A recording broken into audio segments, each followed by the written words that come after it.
ദൈവനാമം വാഴ്ത്തപ്പെടുമാറാകട്ടെ. കർത്താവായ യേശുക്രിസ്തുവിൻ്റെ അതിവിശുദ്ധ നാമത്തിൽ നിങ്ങളെല്ലാവർക്കും സ്നേഹപൂർവമായ പ്രഭാതവന്ദനം. തീരം ഡെയിലി ബൈബിൾ മെഡിറ്റേഷൻ എന്ന നമ്മുടെ ആത്മീയ യാത്രയിലേക്ക് നിങ്ങളെല്ലാവരെയും ഹൃദയം നിറഞ്ഞ സ്നേഹത്തോടെ സ്വാഗതം ചെയ്യുകയും ചെയ്യുന്നു.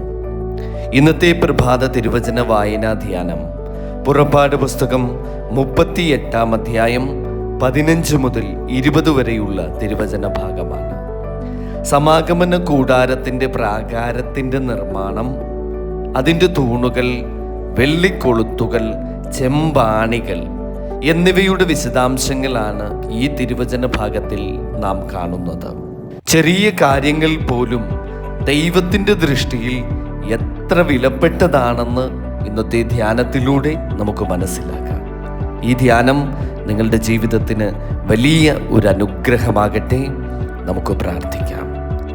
സ്നേഹമുള്ള സ്വർഗസ്ഥ പിതാവാം ദൈവമേ, ഈ പുതിയ പ്രഭാതം ഞങ്ങൾക്ക് ദാനമായി നൽകിയ അങ്ങേക്ക് എല്ലാ മഹത്വവും സ്തുതിയും സ്തോത്രവും സമർപ്പിക്കുന്നു.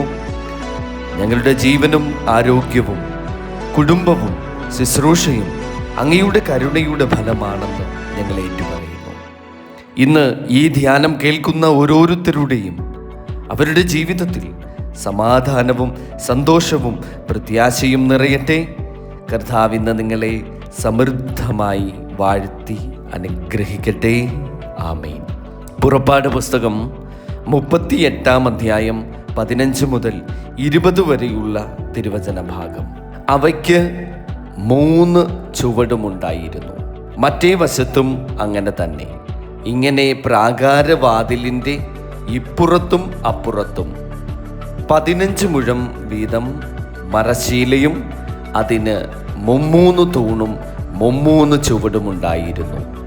ചുറ്റും പ്രാകാരത്തിൻ്റെ മരശീലയൊക്കെയും പിരിച്ച പഞ്ഞിനൂൽ കൊണ്ടായിരുന്നു.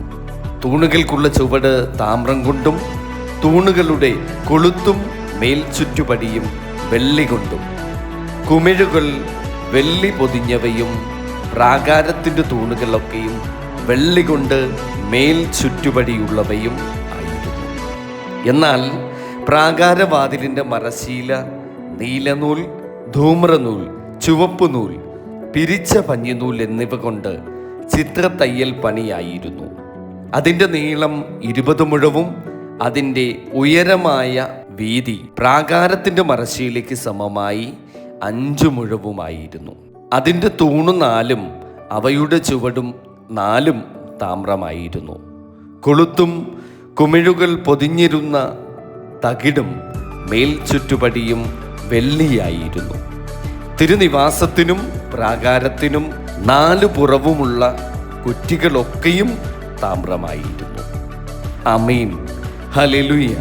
പ്രിയ ദൈവമക്കളെ, ഈ തിരുവചന ഭാഗത്തിൽ വലിയ അത്ഭുതങ്ങളെയോ യുദ്ധങ്ങളെയോ കുറിച്ചല്ല പറയുന്നത്. പകരം സമാഗമന കൂടാരത്തിൻ്റെ പ്രാകാരത്തിൻ്റെ തൂണുകൾ, അതിൻ്റെ വെള്ളിക്കൊളുത്തുകൾ, അതിൻ്റെ ചെമ്പാണികൾ തുടങ്ങിയവ ചെറിയ നിർമ്മാണ വിശദാംശങ്ങളാണ് രേഖപ്പെടുത്തിയിരിക്കുന്നത്. എന്നാൽ ദൈവം ഇവയെ തൻ്റെ വചനത്തിൽ രേഖപ്പെടുത്തിയത് വെറുതെയല്ല. ദൈവത്തിൻ്റെ ദൃഷ്ടിയിൽ ചെറിയ ശുശ്രൂഷ എന്നൊന്നില്ല. ഒരു തൂൺ ഉറപ്പിച്ചു നിൽക്കാൻ ആണി എത്ര പ്രധാനമാണോ, അതുപോലെ സഭയിലും കുടുംബത്തിലും ദൈവരാജ്യത്തിലും ഓരോ വിശ്വാസിക്കും ദൈവം നൽകിയിരിക്കുന്ന സ്ഥാനവും ഉത്തരവാദിത്വവും വിലപ്പെട്ടതാണ്. ആരും കാണാത്ത സേവനങ്ങളും ദൈവം കാണുന്നുണ്ട്. ആരും പ്രശംസിക്കാത്ത വിശ്വസ്തതയും ദൈവം ഓർക്കുന്നുണ്ട്. ദൈവം പുറമേയുള്ള ഒരു വലിപ്പമല്ല നോക്കുന്നത്, ഹൃദയത്തിൻ്റെ വിശ്വസ്തതയാണ് ദൈവം തമ്പുരാൻ വിലമതിക്കുന്നത്. ഈ തിരുവചന ഭാഗം ഇന്നത്തെ നമ്മുടെ ജീവിതത്തിലേക്ക് നമുക്ക് എങ്ങനെ പ്രായോഗികമാക്കാം എന്ന് ചോദിച്ചാൽ, ഇന്ന് സമൂഹം വലിയ നേട്ടങ്ങളെയും പ്രശസ്തിയെയും മാത്രം വിലമതിക്കുന്നു. എന്നാൽ ദൈവം വിശ്വസ്തതയെയാണ് വിലമതിക്കുന്നത്. ഒരു മാതാപിതാവിൻ്റെ നിശബ്ദമായ പ്രാർത്ഥന, ഒരമ്മയുടെ ത്യാഗം, ഒരച്ഛൻ്റെ ആത്മാർത്ഥമായ അധ്വാനം, സഭയിൽ ആരും ശ്രദ്ധിക്കാത്ത ഒരു ചെറിയ സേവനം, ഇവയെല്ലാം ദൈവസന്നിധിയിൽ അമൂല്യമാണ്. നാം ചെയ്യുന്ന ഓരോ നല്ല പ്രവൃത്തിയും ദൈവം കാണുകയും ഓർക്കുകയും ചെയ്യുന്നു. അതുകൊണ്ട് മനുഷ്യരുടെ പ്രശസ്തിക്കു വേണ്ടിയല്ല, മനുഷ്യരുടെ പ്രശംസയ്ക്കു വേണ്ടിയുമല്ല, ദൈവത്തിൻ്റെ മഹത്വത്തിനു വേണ്ടി നമുക്ക് ജീവിക്കാം. ഇന്ന് നിങ്ങൾ ചെയ്യുന്ന ചെറിയ വിശ്വസ്തത നാളെയുടെ വലിയ അനുഗ്രഹത്തിൻ്റെ അടിത്തറയായേക്കാം. പ്രിയ ദൈവമക്കളെ, ഒരു നിമിഷം നമുക്ക് നമ്മുടെ കണ്ണുകളടച്ച് ദൈവസന്നിധിയിൽ പ്രാർത്ഥിക്കാം. സ്നേഹവാനായ ഞങ്ങളുടെ സ്വർഗസ്ഥ പിതാവാം ദൈവമേ, ഇന്നത്തെ തിരുവചനത്തിലൂടെ ഞങ്ങളോട് അവിടുന്ന് സംസാരിച്ചതിന് നന്ദി. ചെറിയ കാര്യങ്ങളിലും വിശ്വസ്തനായി ജീവിക്കുവാൻ ഞങ്ങളെ അവിടുന്ന് പഠിപ്പിക്കണമേ. ആരും കാണാത്ത സമയങ്ങളിലും അങ്ങേക്ക് പ്രസാദകരമായി ജീവിക്കുവാൻ ഞങ്ങളെ അവിടുന്ന് ശക്തിപ്പെടുത്തണമേ. ഞങ്ങളുടെ കുടുംബത്തിലും ജോലിയിലും ശുശ്രൂഷയിലും ആത്മീയ ജീവിതത്തിലും വിശ്വസ്തത നിറയട്ടെ. ഞങ്ങളുടെ കൈകളുടെ പ്രവൃത്തികളെ തമ്പുരാനെ അവിടുന്ന് അനുഗ്രഹിക്കണമേ. രോഗികളായവരെ സൗഖ്യമാക്കണമേ. നിരാശയിലായിരിക്കുന്നവർക്ക് പ്രത്യാശ നൽകണമേ. ഞങ്ങളുടെ വീടുകളെ സമാധാനത്താലും സന്തോഷത്താലും അവിടുന്ന് നിറയ്ക്കണമേ.